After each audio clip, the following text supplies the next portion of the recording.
Bismillahirrahmanirrahim. Assalamualaikum warahmatullahi wabarakatuh. Alhamdulillahirobbilalamin. Baiklah, di sini saya akan menjelaskan cara menjawab pertanyaan serta langkah-langkah pengerjaannya. Kalian bisa lihat soalnya yang ada di video. Baiklah, langsung saja ke soal nomor 1. Pertanyaannya itu berkaitan dengan pergerakan kurva supply dan demand. Sebagai catatan sebelumnya, yang mempengaruhi naik dan turunnya kurva hanyalah faktor perubahan harga. Selain dari faktor harga, akan menyebabkan kurva itu bergeser ke kanan ataupun bergeser ke kiri. Kita lanjut ke nomor 1, mengenai tentang kurva supply dan demand. Bagian A, apa yang akan terjadi dengan kurva permintaan 1 e-book, 2 e-book reader, dan 3 buku cetak jika harga e-book turun? Langsung saja kita jawab. Kita buat kurvanya terlebih dahulu.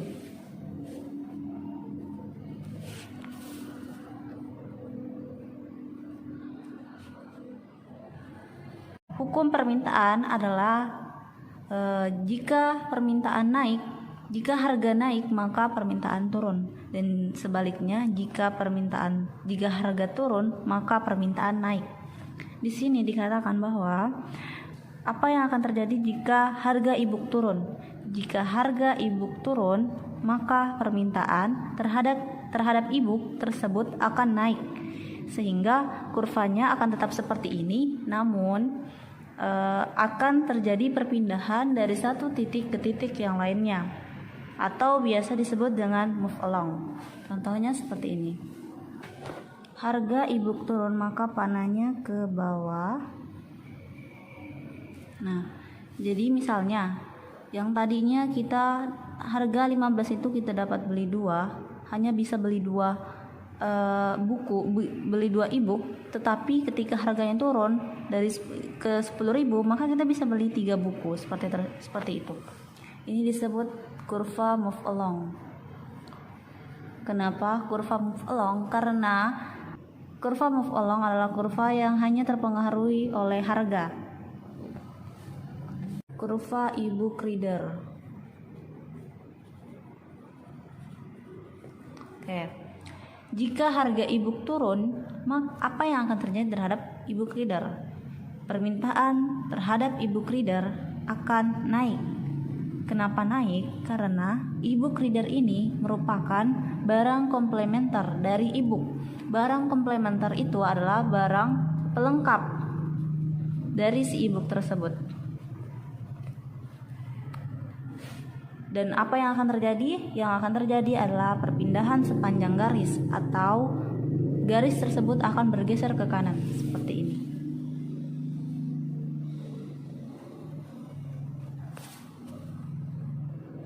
Dan ini disebut dengan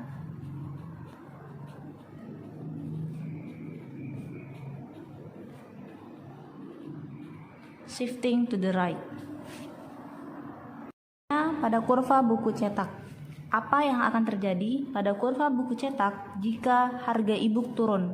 Jika harga e-book turun, maka permintaan terhadap buku cetak akan turun. Kenapa? Karena buku cetak merupakan barang substitusi dari e-book. Apa itu barang substitusi? Barang substitusi adalah barang pengganti dari e-book.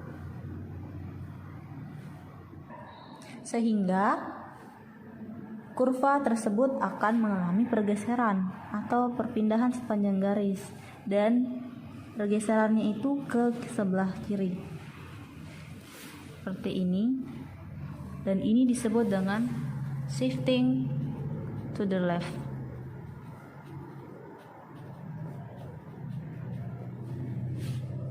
Kebagian B, apa yang akan terjadi pada kurva permintaan 1 sepeda bermerek terkenal dan 2 sepeda tidak bermerek jika pendapatan naik? Ini adalah kurva sepeda bermerek. Jadi ketika pendapatan naik, maka permintaan terhadap sepeda bermerek akan naik pula. Karena sepeda bermerek merupakan barang superior. Apa itu barang superior? Barang substitusi yang lebih baik dari inferior. Kemudian akan berpindah garis atau bergeser ke kanan. Seperti ini. Atau biasa disebut dengan shifting to the right.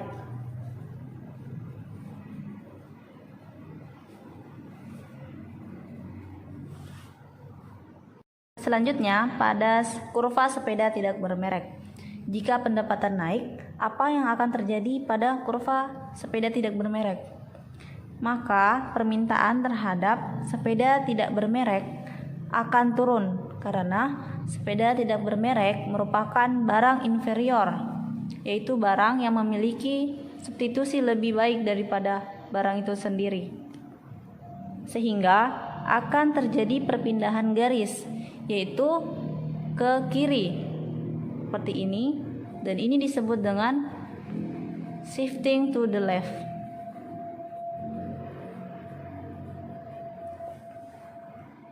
Selanjutnya bagian C. Apa yang akan terjadi pada kurva penawaran? 1. Hand sanitizer, kedua etil alkohol, dan ketiga sabun cuci tangan. Jika harga hand sanitizer naik. Di sini kita ada kurva hand sanitizer. Sebelumnya sebagai catatan hukum penawaran, yaitu jika harga naik maka penawaran juga naik. Sebaliknya, jika harga turun maka penawaran juga turun. Jadi ketika harga hand sanitizer-nya naik, maka penawaran terhadap hand sanitizer juga naik. Sehingga akan terjadi move along, yaitu perpindahannya dari satu titik ke titik lainnya seperti ini. Ini dinamakan move along. Kurva etil alkohol. Apa yang akan terjadi jika harga hand sanitizer naik? Jika harga hand sanitizer naik, maka penawaran terhadap etil alkohol juga akan naik karena etil alkohol merupakan barang komplementer dari hand sanitizer. Sehingga nantinya akan terjadi pergerakan ke kanan atau kurvanya akan bergeser ke sebelah kanan. Seperti ini. Dan ini disebut dengan shifting to the right.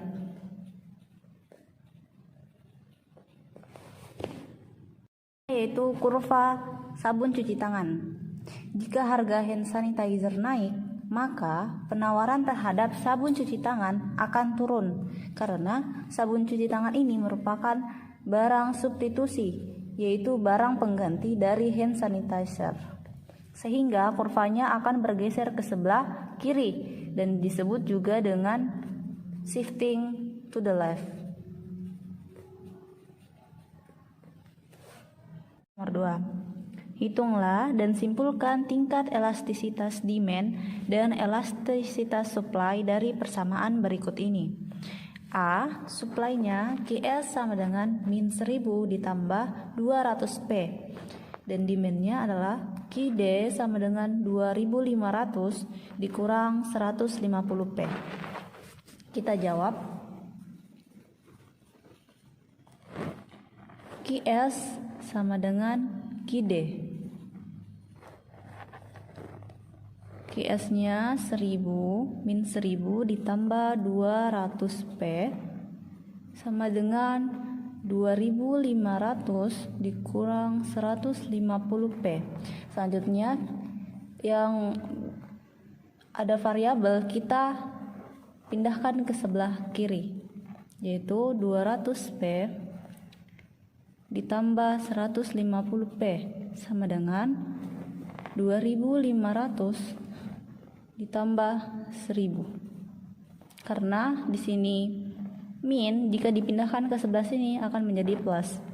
Kita tambah 200 ditambah 150 sama dengan 350P.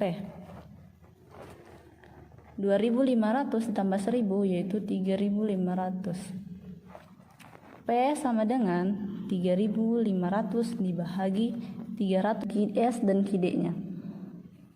QS sama dengan min 1.000 ditambah 200 P. Min 1.000 tambah 200. Karena P-nya telah kita dapat sehingga P-nya dimasukin. 10 sama dengan 1.000 ditambah 200 kali 10 2.000 sama dengan 1.000. Hasilnya 1.000. Kemudian kita mencari QD. 2.500 dikurang 150 P.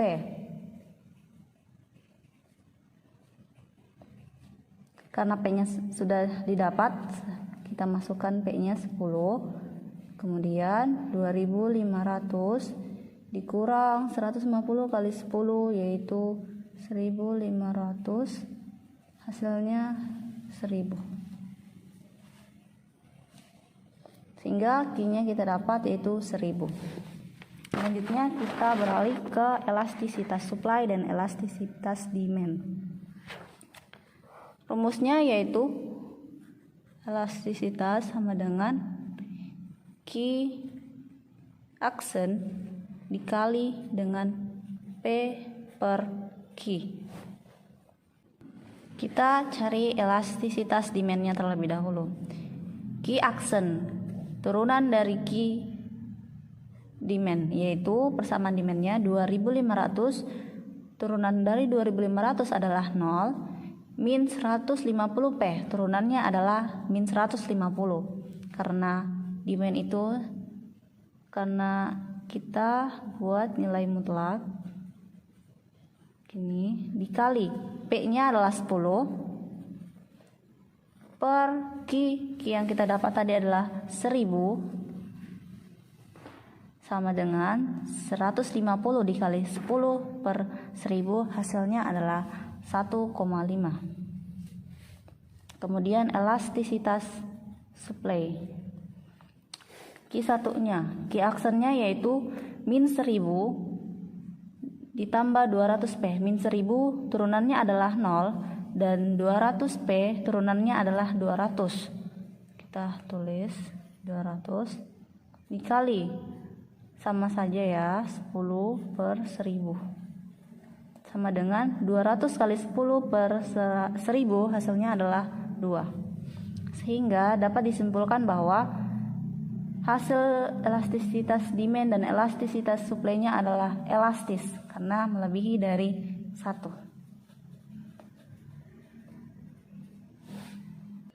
Selanjutnya bagian B.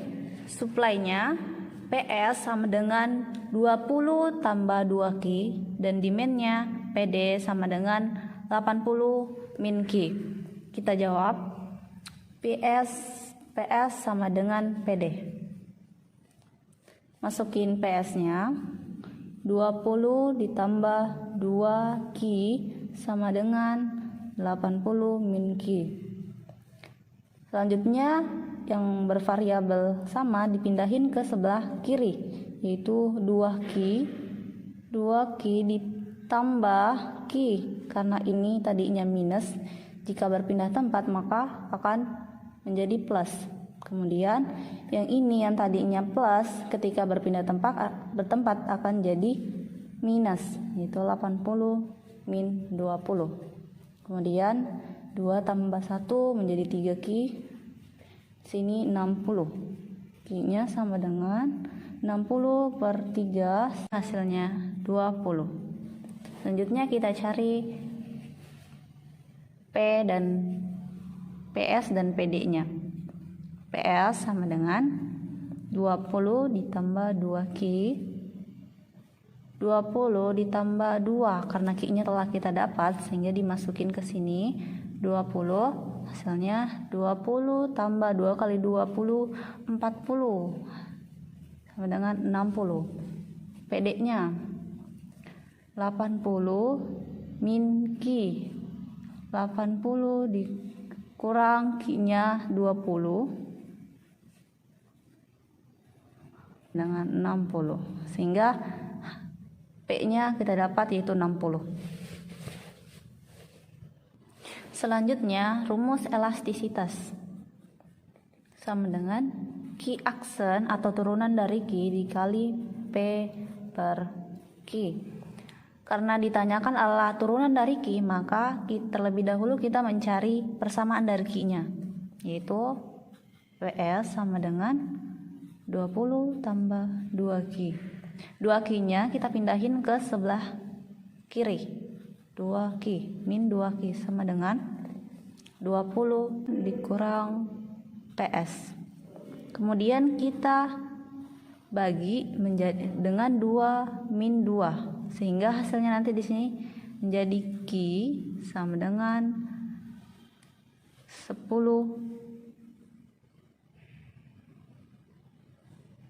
tambah 0,5 PS. Selanjutnya kita cari persamaan Q dari demand. 80 min Q, Q-nya dipindahin sehingga menjadi Q, PD-nya 80 min PD. Oke, setelah itu turunan dari demand dari Q yaitu 80 min PD. Turunannya 80 adalah 0, sedangkan turunan dari min PD adalah min 1. Diberi tanda mutlak karena demand selalu negatif tapi dipositifkan, sehingga diberi tanda mutlak, yaitu kemudian P-nya yaitu 60 dan Q-nya adalah 20. Hasilnya adalah 3. Kemudian elastisitas supply. Kita cari turunan dari Q supply-nya yaitu min 10. Hasil turunannya adalah 0 ditambah 0,5 PS, turunannya adalah 0,5 dikali 60 per 20 sama dengan 1,5. Jadi elastisitas demand dan elastisitas supply adalah elastis karena lebih dari 1. Sekian dari saya, semoga penjelasan tersebut dapat dipahami dan bermanfaat bagi kita semua. Assalamualaikum warahmatullahi wabarakatuh.